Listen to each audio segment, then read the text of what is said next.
فاضل بریلوی رحمۃ اللہ علیہ فرماتے ہیں کہ قیامت میں منظر اس طرح کا ہوگا کہ نبی پاک ہمارے آگے آگے چلیں گے اور ہمیں اللہ کی رحمت کی خوشخبری سناتے جائیں گے، اور جب حضور یہ خوشخبریاں سنائیں گے تو حضور کے لبھہ مبارکہ سے پھول گریں گے اور ہم ان کو اٹھاتے جائیں گے۔ فرماتے ہیں خود تو وہ تھوڑی دیر کے لیے روئیں گے اللہ کی بارگاہ میں کہ یا اللہ انہیں معاف کر دے، خود روئیں گے لیکن ہمیں ہنسا دیں گے۔ پیش حق مجدہ شفاعت کا سناتے جائیں گے، آپ روتے جائیں گے پر ہم کو ہنساتے جائیں گے۔ اور باغ جنت میں محمد صلی اللہ تعالیٰ علیہ وسلم، باغ جنت میں محمد مسکراتے جائیں گے، پھول رحمت کے گریں گے ہم اٹھاتے جائیں گے۔ حشر تک ڈالیں گے ہم پیدائش مولا کی دھوم، اور مثل فارس نجد کے قلعے گراتے جائیں گے۔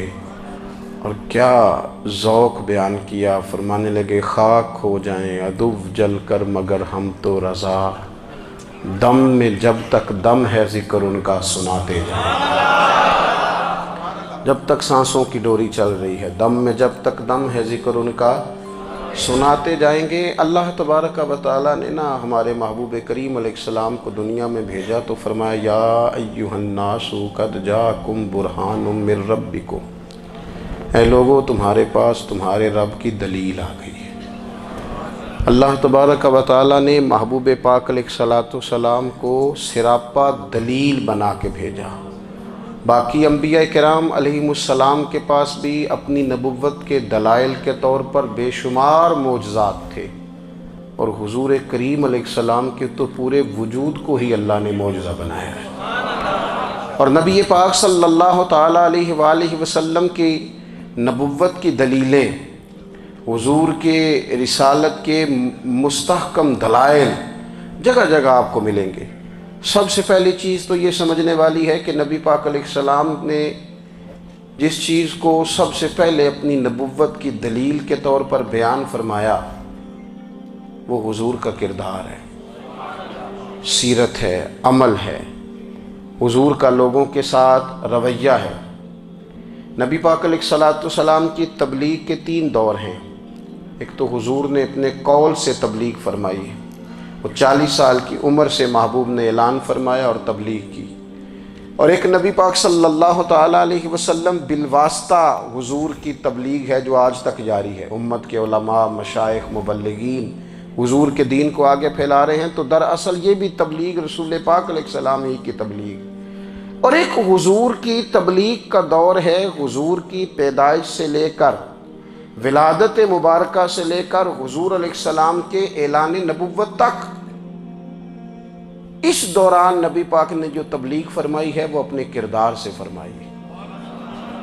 عرب کا وہ معاشرہ جو بڑا میلا کچیلا گدلا ہو چکا تھا، جس کے اندر سراسر مادہ پرستی کا زور تھا، جس کے اندر لوگ انسانوں کی خرید و فروخت کرتے تھے، جس کے اندر بیٹیوں کو زندہ دفن کر دیتے تھے، جس کے اندر جو آدمی جتنا زیادہ مضبوط ہوتا تھا اتنا زیادہ لٹیرا بن جاتا تھا، اس معاشرے کے اندر رسول کریم علیہ السلام نے 40 سال گزارے، اور اس طرح گزارے کہ جو بیگانے بھی تھے وہ بھی کہا کرتے تھے یہ صادق ہیں، یہ امین ہیں۔ اور جب حضور نے اعلان نبوت کیا تو فرمایا، یہ قرآن مجید کے لفظ ہے، فرمایا فَقَدْ لَبِثْتُ فِيكُمْ عُمَرًا مِّن قَبْلِهِ أَفَلَا تَعْقِلُونَ، میں تمہارے بیچ عمر کا ایک حصہ گزار چکا ہوں، تمہیں عقل نہیں ہے، شعور نہیں ہے۔ نبی کریم علیہ السلام نے اپنے کردار کو، اپنے عمل کو اپنی نبوت کی دلیل کے طور پر بیان فرمایا۔ وہ تو حضرت حلیمہ بھی فرماتی ہیں نا، جب میں نبی کریم علیہ السلام کو اپنے گھر لے گئی تو میرا اپنا بچہ بھی دودھ پیتا تھا، 2 میرے بیٹے ہو گئے، ایک میری یہ نسبی اولاد اور حضور میری رضائی اولاد۔ تو کہتی ہیں جب میں کریم محبوب علیہ السلام کو اپنے سینے سے لگاتی تھی تو حضور میرے ایک پستان سے دودھ پیتے تھے اور دوسرا اپنے بھائی کے لیے چھوڑ دیا کرتے تھے۔ یہاں سے رسول کریم علیہ السلام نے کردار کے ذریعے تبلیغ، اور پھر اعلان نبوت سے پہلے ایک تنظیم عرب کے جوانوں پر، عرب کے سرداروں پر مشتمل بنائی گئی، جس میں نبی کریم علیہ السلام نے بڑا حصہ لیا سرکار نے، اور بڑے اہم لوگوں کو شعور حضور نے عطا فرمائے، وہ اس جماعت کا فیصلہ تھا کہ ہم سارے جوان، سارے بڑے لوگ ملیں گے۔ یہ حضور کے اعلان نبوت سے پہلے کی بات ہے۔ ہم بڑے لوگ ملیں گے، کسی بڑے کو کسی چھوٹے پر ظلم نہیں کرنے دیں گے، کسی آدمی کو کسی غریب کا حق نہیں کھانے دیں گے۔ حضور علیہ السلام نے نا اپنے کردار سے، اپنے عمل سے، اور آپ کا جو عمل ہوتا ہے نا وہ اصل ہوتا ہے۔ ایک ہوتا ہے آپ کوئی بات کرتے ہیں اور ایک ہوتا ہے کہ آپ کوئی عمل کرتے ہیں۔ آپ جب عمل کرتے ہیں تو عمل کے ذریعے بھی لوگوں تک بات پہنچتی ہے کہ دراصل آپ کا اٹھنا بیٹھنا چلنا پھرنا کیا ہے۔ میرے رسول کریم علیہ الصلاۃ والسلام کا اٹھنا بھی ایک نبی کا، بیٹھنا بھی ایک نبی کا، بات کرنا بھی ایک نبی کا، معاملات زندگی کرنا بھی ایک نبی کا، لین دین کرنا بھی ایک نبی کا۔ ایک شخص کہتے ہیں میں نے اعلان نبوت سے پہلے حضور علیہ السلام سے کوئی چیز خریدی تھی اور میں نے عرض کیا تھا آپ یہاں تشریف رکھیں، میں پیسے لے کے آتا ہوں۔ میں 3 دن کے بعد آیا۔ دیکھو یہ بات کرنی کتنی آسان ہے، بولنی کتنی آسان ہے، پر 3 دن یہاں میرے بھائی کو کسی شخص کو 2 گھنٹے انتظار کرنا پڑ جائے تو لوگ کہتے ہیں الانتظار اشد من القتل، یہ تو قتل سے زیادہ تکلیف والا معاملہ ہے منتظر رہنا کسی کا۔ کہتے 3 دن کے بعد میں آیا تو میرے رسول کریم وہیں تشریف فرمایا، بس اتنا فرمایا یار تم نے مجھے بڑی تکلیف میں ڈال دیا، 3 دن ہو گئے یہاں رکے ہوئے۔ تو حضور نے اپنے کردار کو، اپنے عمل کو، اپنے معاملات کو سب سے پہلے اپنی نبوت کی دلیل کے طور پر پیش کیا۔ کسی نے کیا خوب کہا تھا کہ جو تیری جان کے دشمن ہیں وہ بھی کہتے ہیں، وہ جو تیری جان کے دشمن ہیں، بظاہر تو آئے ہیں نا ہجرت کی رات جان لے لے، لیکن امانتیں حضور کے گھر میں رکھی ہوئی ہیں، امانتیں کاشانہ نور پہ پڑی ہیں۔ وہ جو تیری جان کے دشمن ہیں وہ بھی کہتے ہیں کہ امین تو ہے اور صداقت کی آبرو تو ہے، امین بھی تو ہے، صداقت کی آبرو تو ہے۔ تو پہلے کردار، پھر دوسری بات، اللہ تعالیٰ نے اپنے محبوب علیہ الصلوۃ والسلام کو اپنا مطلق نائب بنا کر، اپنا محبوب اعظم بنا کر، ویسے ہی سارے انسانوں کے بارے میں کہا وَإِذْ قَالَ رَبُّكَ لِلْمَلَائِكَةِ إِنِّي جَاعِلٌ فِي الْأَرْضِ خلیفہ، میں زمین میں اپنا نائب بنانے والا ہوں۔ لیکن حضور علیہ السلام تو محبوب ہے نا، حضور کی نیابت تو محبوبیت کے درجے پر فائز ہے۔ تو رسول پاک کو رب کریم نے اس طرح کا بنا کے بھیجا کہ حضرت عبداللہ ابن رواحہ رضی اللہ تعالیٰ عنہ بیان فرماتے ہیں کہ اگر حضور کوئی معجزہ نہ بھی دکھاتے، نبی کریم علیہ السلام سے کوئی اعجاز لوگ نہ بھی دیکھتے، تو محبوب کا تو چہرہ ہی اس طرح کا تھا، لوگوں نے دیکھتے جانا تھا اور کلمہ پڑھتے جانا تھا۔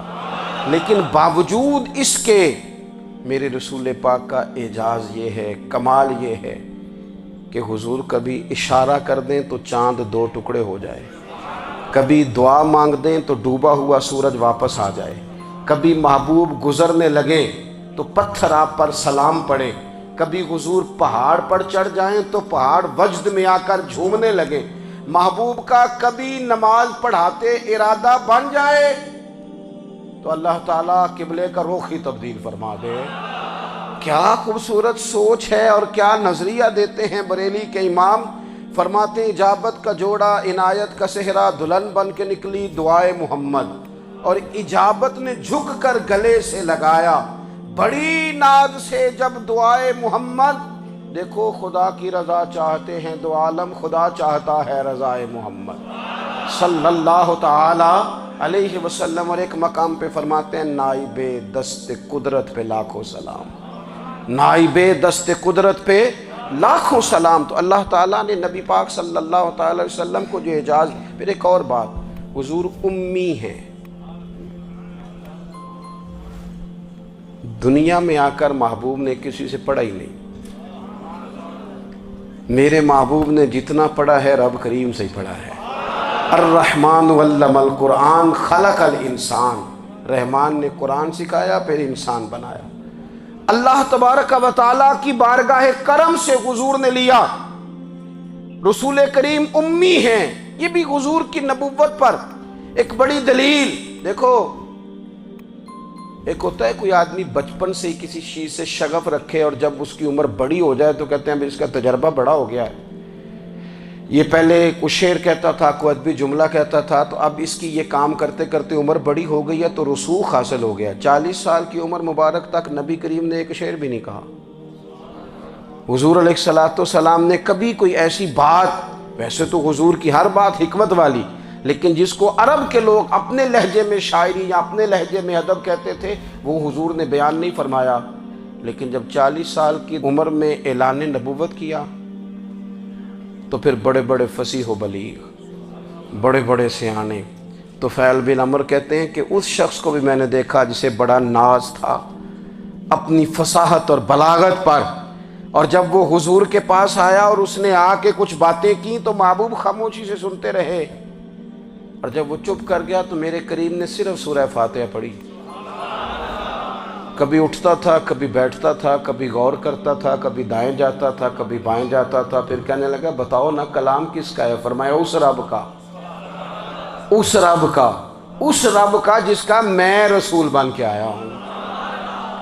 نبی کریم صلی اللہ تعالیٰ علیہ وسلم امی ہیں، لیکن حضور نے کائنات کے رازوں سے پردے ہٹا دیے، نبی کریم نے جینے کے سلیقے بتا دیے، حضور نے ہر شخص کو اس کے مقصد حیات سے آگاہ کر دیا۔ نبی کریم علیہ السلام نے وہ فلسفہ حیات بیان کیا کہ لوگوں کو صرف جینے میں ہی مزہ نہیں آیا، مرنے میں بھی مزہ آنے لگا۔ لوگ آگے بڑھ بڑھ کے جانیں پیش کرنے لگے، اپنی اولادیں قربان کر، جو فلسفیوں سے کھل نہ سکا اور نکتہ وروں سے حل نہ ہوا، وہ راز ایک طیبہ والے نے بتلا دیا چند اشاروں میں۔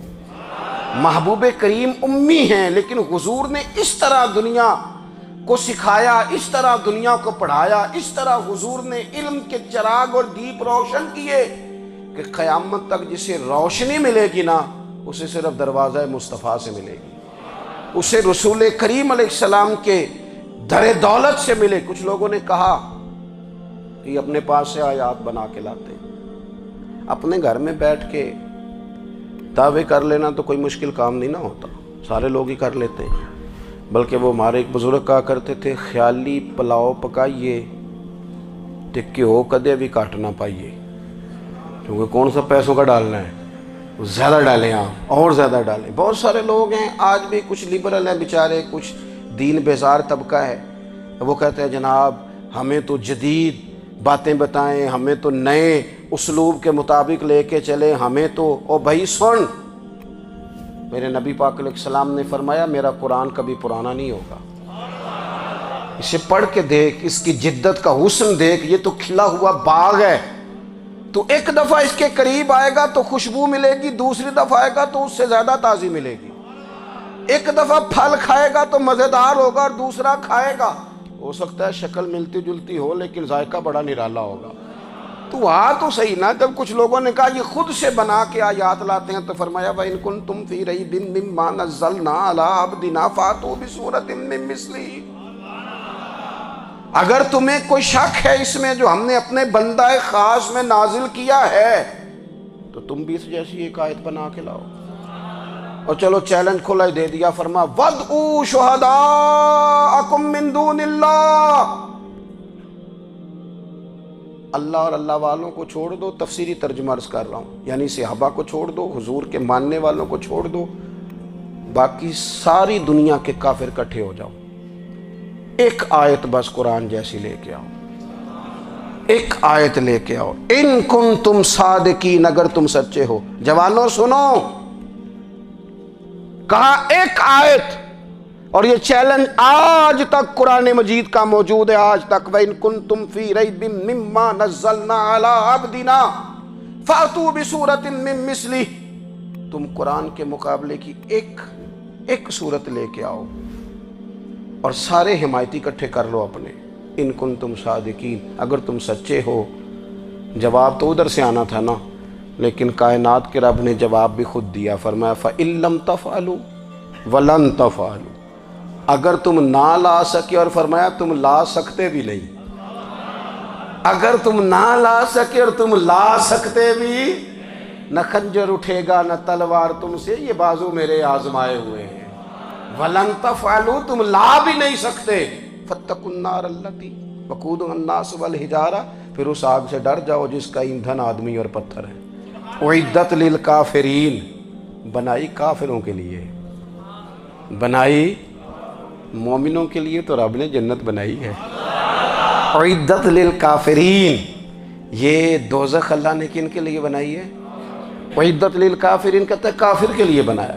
تو اللہ تبارک و تعالیٰ نے میرے رسول پاک صلی اللہ تعالیٰ علیہ وسلم کو وہ کتاب عطا فرمائی، اور پھر حضور کی فصاحت و بلاغت، معرفت۔ دیکھو ایک ہوتا ہے گھنٹوں باتیں کرنا، ایک ہوتا ہے کئی کئی والیم پر مشتمل، کئی کئی جلدوں پر مشتمل کتب کا لکھنا، اور ایک ہوتا ہے کسی بندے کا ایک بات کرنا اور سامنے والے کی طبیعت کو اتنا جگا دینا کہ اگلی بات فوراً ہی اس کی سمجھ میں آ جائے۔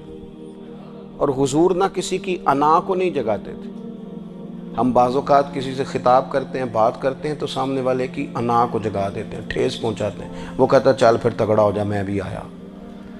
حضور انا نہیں جگاتے تھے، میرے نبی پاک ضمیر جگاتے تھے تاکہ وہ شخص فیض حاصل کر سکے، اسے کچھ ملے۔ نبی کریم کا جو انداز تکلم ہے وہ اس طرح کا ہوتا تھا کہ انسان خود بخود کھل اٹھتا تھا کہ مطلب یہ بات ہونے کیا لگی ہے، مطلب حضور کیا فرمانے لگے۔ نبی کریم صلی اللہ تعالیٰ علیہ وسلم، ایک دن محبوب کریم نے صحابہ کے پیچھے حضور کی فصاحت و بلاغت دیکھے، فرمایا محبوب نے کتنا نادان ہے وہ شخص جو اپنے ماں باپ کو گالی دے۔ کھلی ہو گئی لوگوں کی آنکھیں، کان کھڑے ہو گئے کہ یا رسول اللہ کون ایسا بدبخت ہے جو ماں باپ کو گالی دے گا۔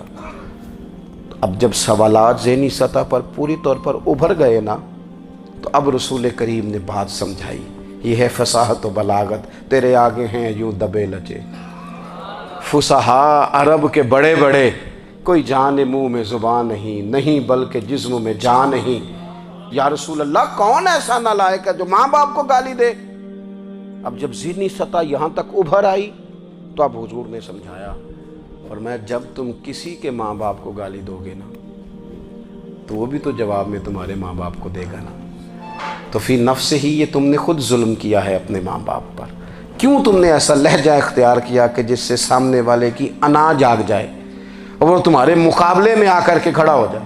کیوں تم نے اس طرح کے انداز اختیار کیے کہ جس سے سامنے والا بھی سارے پنجے کھڑے کر کے باہر نکل آئے اور کہے آ جاؤ پھر میں ابھی میدان میں حاضر ہوں؟ رسول کریم کی فصاحت بلاغت دیکھیں نا، حضور دو چار جملوں میں ساری بات سمجھا جاتے ہیں۔ ایک حدیث پاک اگر ہماری سمجھ میں آ جائے، ایک روایت نبی پاک صلی اللہ تعالیٰ علیہ وسلم نے فرمایا خوبصورت مسلمان وہ ہے جو بے مقصد باتوں کو چھوڑ دے۔ لو اس سے پوری زندگی سجائی جا سکتی ہے، ایک جملے سے پوری زندگی سواری جا سکتی ہے، کوئی لمبی چوڑی باتوں میں جانے کی ضرورت نہیں۔ کہا خوبصورت مسلمان یہ ہے جو بے مقصد باتوں کو چھوڑ دے، لا یعنی باتوں کو، کیا کہتے ہیں ہمارے دیہات کے لوگ، جڑے پنڈ جانا نہیں اودا راہ پوچھنے دی۔ لیکن آج کل لوگ باز آندے یعنی جس بات کا بالکل تعلق نہیں نا وہ بات بھی کرتے جاتے ہیں، جس کا شعبہ ہی نہیں وہ بھی چھلانگ لگا لگا کے اس میں آ جاتا ہے۔ ہم اپنا وقت ضائع کرتے ہیں، اپنی صلاحیتیں ضائع کرتے ہیں، اپنا نقصان کرتے ہیں۔ ہم اپنا کام صحیح کر کے نہیں کرتے اور دوسری ساری دنیا کو ٹھیک کرنا چاہتے ہیں۔ او بھائی آپ جس جگہ جس شعبے سے تعلق رکھتے ہیں آپ اپنے معاملات میں مضبوطی پیدا کریں۔ حضور نے اپنی فصاحت کے ساتھ بلاغت کے ساتھ لوگوں کو قائل کیا، اور قرآن مجید کی تاثیر کا یہ اثر میرے کریم رسول نے دکھایا کہ رات کو جب حضور بیٹھ کے قرآن پاک پڑھتے تھے نا، جب یاسین والے نبی خود یاسین کی تلاوت کریں،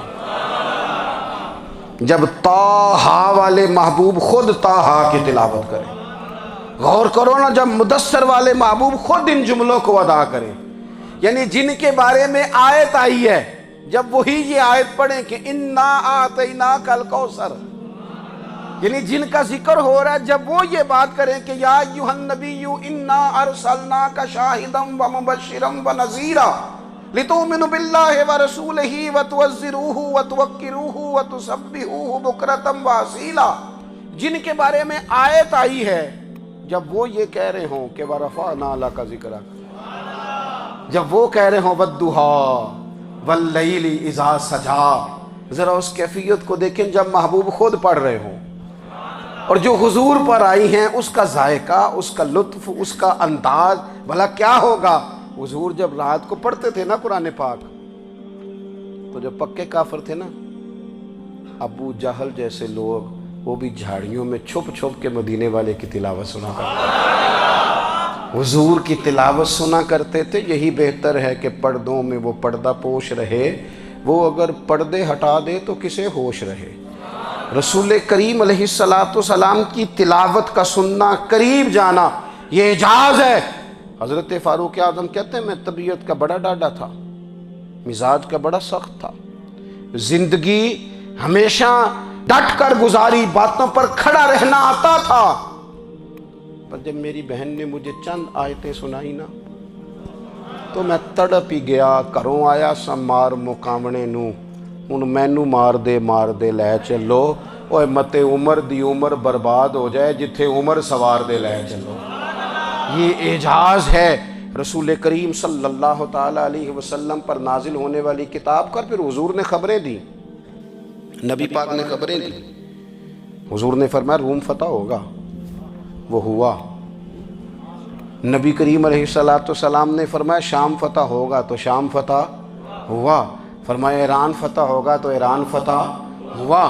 سراقہ بن مالک کہتے ہیں ایک گاؤں پر بھی مسلمانوں کی حکومت نہیں تھی، ایک گاؤں پر۔ حضور مکہ مکرمہ سے نکل رہے تھے، مدینہ طیبہ تشریف لے جا رہے تھے، ابھی راستے میں تھے، میں 100 سرخ اونٹوں کے لالچ میں معاذ اللہ حضور کو گرفتار کرنے پہنچ گیا۔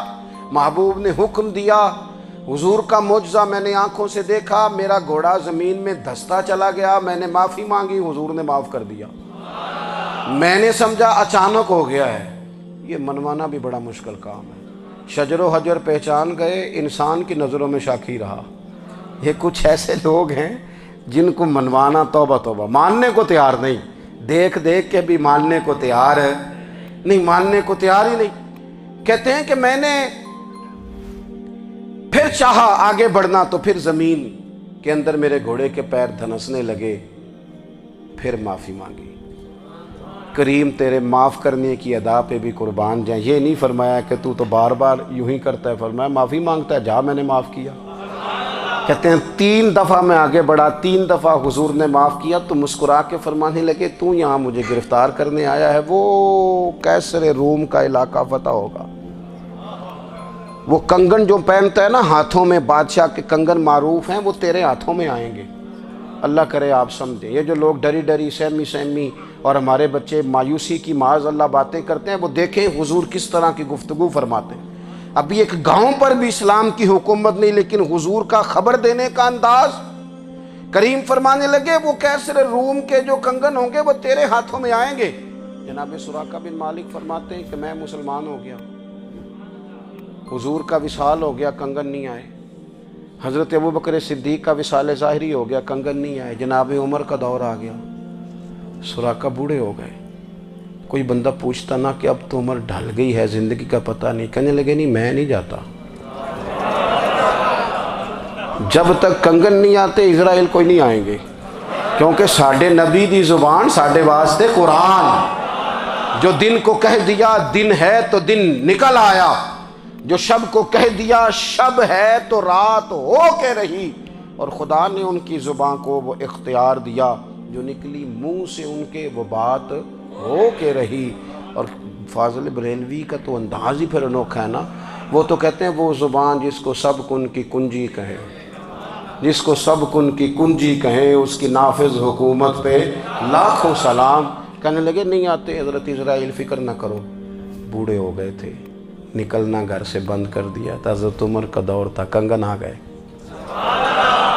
حضرت فاروق اعظم نے ان کے پوتوں سے، نواسوں سے، بچوں سے کہا جاؤ بلا کے لاؤ، کا دادا جان بوڑھے ہیں، پھر میں تم کان میں کہہ دینا کنگن آ گئے، پھر تم دیکھنا تو صحیح۔ پھر حضرت سراقہ آئے، حضور نے جو خبریں دیں، نبی پاک علیہ السلام نے جو گزشتہ قوموں کے احوال بیان کیے، اور پھر میرے نبی پاک علیہ السلام نا دنیا میں عزتیں دینے آئے، عزتیں۔ یہ مزاج ہمیں کم کرنا چاہیے، یہ جو ہم ساری زندگی اس کام میں لگا دیتے نا، کسی کو نیچا کیسے دکھانا ہے، یہ انداز حضور نے نہیں ہمیں دیا۔ آپ دیکھو حضور تشریف لائے تو ہمیں پتہ چلا کہ حضرت یوسف جیسا سونا کوئی نہیں۔ حضور تشریف لائے تو ہمیں پتہ چلا کہ حضرت داؤد جیسی خوبصورت آواز کسی کی نہیں۔ حضور تشریف لائے تو ہمیں پتہ چلا کہ جناب عیسیٰ علیہ السلام کا فقر اختیاری کس طرح کا تھا۔ محبوب تشریف لائے تو ہمیں پتہ چلا کہ حضرت موسیٰ کا جلال کس طرح کا تھا۔ یہ تو حضور آئے تو نبی پاک علیہ السلام نے اس کی بھی عظمت بیان کی، اس کی بھی شان بیان کی۔ حضور نے بتایا کہ ابو بکر صدیق کی شان کیا ہے، فاروق اعظم کا مرتبہ کیا ہے، عثمان غنی کی حیا کیا ہے، مولا علی کی شجاعت کیا ہے، اہل بیت نبوت کی عظمت کیا ہے۔ حضور آئے عزتیں دینے، ماں کو عزت دی مدینے والے رسول نے، کہا جس کا باپ راضی ہو گیا اس کا رب راضی ہو گیا۔ فرمایا جو 2 بیٹیاں 3 بیٹیاں 4 بیٹی بہنیں یا 1 بیٹی یا بہن بیاہ کے آ گیا نا، اس طرح میری 2 انگلیاں جڑی ہوئی ہیں، میرے ساتھ جڑ کے جنت میں جائے گا۔ رسول کریم صلی اللہ تعالی وسلم نے عزت دی، عزت دی۔ حضور عزتیں دینے، کوئی اعزاز نہیں، ان پڑھ بندہ ہے، سادہ ہے، غریب ہے، مزدوری کرتا ہے، ہاتھوں پہ چھالے۔ یا رسول اللہ اس کا بھی کوئی اعزاز ہے؟ قربان جائیں، میرے کریم نے عزت دی، فرمایا محنت کر کے روزی کمانے والا تو اللہ کا دوست ہے۔ یہ اینٹیں اٹھانے والا، یہ مشقتیں کرنے والا، یہ صبح دیہڑی پہ جانے والا، یہ بیچارہ جو اچار سے روٹی کھاتا ہے، تو نے ہر شخص کی قسمت میں یہ عزت لکھی اور آخری خطبے کی صورت میں وصیت لکھی۔ رسول کریم نے ہر بندے کو اعزاز دیا، عظمتیں دی۔ حضور عزتیں دینے آئے، نبی پاک علیہ السلام نے اعزازات دیے، حضور نے نوازا۔ یہ ساری چیزیں میرے رسول پاک کی تشریف، اور پھر یہ جو حضور کے صحابہ اور اہل بیت ہیں نا، یہ بھی میرے نبی پاک کی نبوت کی دلیل ہے۔ اتنی جلدی انقلاب آیا نہیں کرتے، وہ کل تک جو رہزن تھے حضور نے راہبر بنا دیے۔ وہ لوگ جو کل تک ایک دوسرے کے گلے کاٹ کے کھاتے تھے، ایک دوسرے کو مارتے تھے، تکلیف پہنچاتے تھے، برادری ازم پہ لڑتے تھے، حضور نے بھائی بھائی بنا دیے۔ ایک پلیٹ میں کھانا کھانے لگے، سیدنا بلال حبشی، صہیب رومی، سلمان فارسی، حضور نے یوں کر کے ملا دیا۔ نبی کریم علیہ السلام نے تقسیمیں ختم کر دی دنیا میں۔ حضور کے صحابہ نے اپنا کردار اس طرح کا دکھایا، اتنا بلند کیا، اور صحابہ کرام علیہم رضوان اس کو دیکھ کر اتنی بلندیوں پہ گئے کہ گواہیاں اللہ کا قرآن دیتا ہے۔ فرمایا محمد الرسول اللہ والذین معہ اشداء علی الکفار رحماء بینہم تراہم رکعا سجدا یبتغون فضلا من اللہ ورضوانا۔ فرمایا یہ جو میرے محبوب کے ساتھ والے ہیں کافروں پر سخت ہیں، آپس میں نرم دل ہیں، تم جب بھی انہیں دیکھو گے سجدے کرتے دیکھو گے، رکوع کرتے دیکھو گے، تم انہیں دیکھو گے اللہ کی رضا کے متلاشی ہیں۔ انہیں ساری مادہ پرستی سے نکال کر محبوب نے رب کی رضا کے رستے پہ ڈال دیا۔ میرے نبی کریم سید عالم صلی اللہ تعالیٰ علیہ وسلم کی نبوت کے دلائل کے طور پر یہ ساری چیزیں آئیں۔ بس میں بات سمیٹنے لگا ہوں۔ حضور کا جو اخلاق ہے نا، وہ بھی نبی کریم علیہ السلام کی نبوت کی بہت بڑی دلیل ہے۔ وَإِنَّكَ لَعَلَىٰ خُلُقٍ عَظِيمٍ۔ محبوب ہم نے آپ کو نا خلق عظیم کا مالک بنایا ہے۔ کچھ لوگ سمجھتے ہیں صرف آپ کا بولنے کا انداز ٹھیک ہو تو آپ با اخلاق ہیں۔ نہیں بھائی، بولنے کا انداز ٹھیک ہونا با اخلاق نہیں، سچ بولنا اخلاق کی علامت ہے۔ آپ کا حق بات کرنا اخلاق ہے، آپ کا صحیح گواہی دینا اخلاق ہے، آپ کا اللہ تعالیٰ کی طرف سے آزمائش آنے پر صبر کا مظاہرہ کرنا اونچا اخلاق ہے۔ رب نعمت دے تو آپ کا وجود ڈھلتا جائے شکر میں، یہ اخلاق ہے۔ رب کریم اگر آپ کو کسی وقت کسی آزمائش میں اپنی حکمت سے ڈالتا ہے تو عزت نفس کو برقرار رکھنا، خودداری کو برقرار رکھنا، یہ اخلاق۔ نبی پاک نے اعلیٰ ترین اخلاق کی بات بتائی، اعلیٰ ترین۔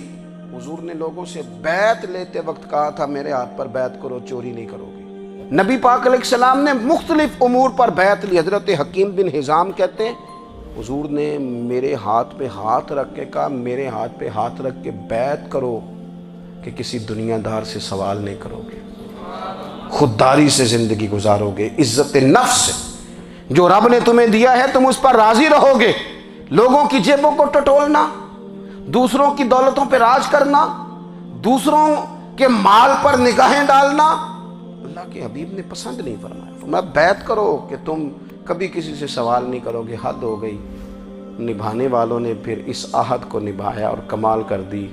حضرت حکیم بن حزام گھوڑے پہ بیٹھے تھے، ہاتھ میں درہ تھا، وہ زمین پہ گر گیا، قریب غلام کھڑا تھا، حضرت حکیم بن حزام خود گھوڑے سے اترے، درہ اٹھایا، دوبارہ گھوڑے پہ بیٹھے۔ غلام عرض کرنے لگا، حضور مجھے بتا دیتے میں اٹھا کے دے دیتا۔ آنکھیں چمک اٹھیں، فرمانے لگے کیسے بتا دیتا؟ اپنے رسول سے وعدہ کیا ہے کبھی کسی سے سوال نہیں کروں گا، کبھی سوال نہیں کروں گا۔ اللہ کے محبوب نے ہمیں اعلیٰ اخلاقی قدروں کی بات ہمیں سکھائی ہے۔ ہم دیکھتے ہیں کہ بڑی جلدی 2 4 5 لوگوں کے غصہ دلانے پر ہم ساری اخلاقی حدوں کو کراس کر جاتے ہیں۔ دوستو، ہمارا ایک ویژن ہونا چاہیے، ہمارے ذاتی رویے بڑے معتبر ہونے چاہیے، لین دین کے معاملات کے اندر مسلمانوں کو بڑا صاف ستھرا ہونا چاہیے۔ ہمیں اپنی معاشی زندگی میں، روزمرہ کے معاملات میں ہماری توجہات کا مرکز صرف اللہ رسول کی ذات ہونی چاہیے۔ رب کریم نے اپنی حکمت سے کسی کو کتنا دیا ہے یہ اس کی حکمت کے تقاضے ہیں۔ ہمیں اس نے جس رنگ میں، جس حال میں رکھا ہے، ہمیں اپنے رب کی رضا پر بہت زیادہ مطمئن ہونا چاہیے۔ اچھا، پھر ایک اور بات، جن چیزوں کو ہم نے دکھ بنایا ہے نا، یہ تو وہاں دکھ تھا ہی نہیں۔ مہینہ مہینہ چولہا نہیں جلا، لیکن کسی جگہ اظہار غربت ہے، حضور کی اولاد پاک کا یا صحاب کا یا ازواج کا۔ مہینہ مہینہ چولہا نہیں جلا، لیکن یہ اخلاق عالیہ کا حسن دیکھو۔ اپنے گھر مہینہ مہینہ چولہا نہیں جلا، جو مانگنے آیا اسے جھولی بھر کے عطا فرمایا، کوئی دروازے سے خالی نہیں گیا۔ عزیز بھائی، اگر زندگی میں اخلاقی قدریں ہم اپنا لیں اور ہم تھوڑا تھوڑا کر کے اپنے آپ کو تبدیل کریں، ساری زندگی توجہ رہی کہ فلاں کیا کر رہا ہے، فلاں کیا کر رہا ہے، تھوڑا سا گردن کو جھکا کے اپنے اوپر توجہ ڈالیں، اپنے آپ کو وقت دیں۔ حضور کے اخلاق عالیہ کی روشنی میں، تعلیمات حسنہ کی روشنی میں ہم اپنے کردار و عمل پر تھوڑی توجہ دیں۔ اس وقت بہت بڑی تعداد میں امت مسلمہ ہے، اور ایسا نہیں ہے کہ دولت نہیں ہے، دولت سے بھی سرشار ہیں۔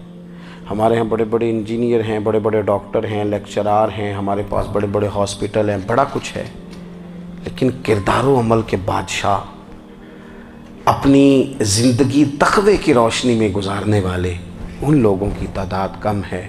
اگر کوئی آج بھی سارے کام نیک کرے لیکن جائیداد میں سے بیٹی کا حق رکھ جائے تو پھر اس نے کیا میلاد منایا ہے؟ اگر آج بھی جو 2 4 لوگ بیچارے اس کے زیر دست ہیں، ملازمین ہیں، ان کے ساتھ اس کا رویہ انتہائی سخت ہو تو اس نے کیا میلاد منایا؟ اگر آج بھی وہ برادری ازم کی بنیاد پر دوستیاں کرے اور چھوٹے بڑے کی وہ تقسیم رکھے، جسے حضور نے فرمایا کہ قبیلے تو تعارف کے لیے، ورنہ کسی عربی کو اجمی پر، گورے کو کالے پر کوئی فضیلت نہیں۔ اگر کوئی آج بھی اس برادری ازم کا قائل ہے پھر اس نے کیا میلاد منایا؟ اگر کوئی شخص آج بھی اپنے آپ کو مادہ پرستی میں پوری طرح دھکیل چکا ہے اور رضا الہی کا مسافر نہیں بنا تو اس نے کیا میلاد منایا؟ اپنی طبیعتوں میں روحانی تبدیلی اور وہ خاص افکار جو حضور اپنے غلاموں میں پیدا فرماتے، ان افکار کو پیدا کرنا، سوچوں کو بدلنا، سوچوں کو، نظریات کو بدلنا، اپنے روزمرہ کے معاملات کا جائزہ لینا کہ ہم کس طرح آگے بڑھ سکتے ہیں اور کس طرح ہم ایک بہترین امتی اور ایک بہترین مسلمان بن سکتے ہیں، اس پر توجہ دینا، یہ میلاد ہمیں سبق دیتا ہے۔ اللہ تعالیٰ مجھے اور آپ کو عمل کی توفیق عطا فرمائے۔ آخر دعوایا ان الحمدللہ۔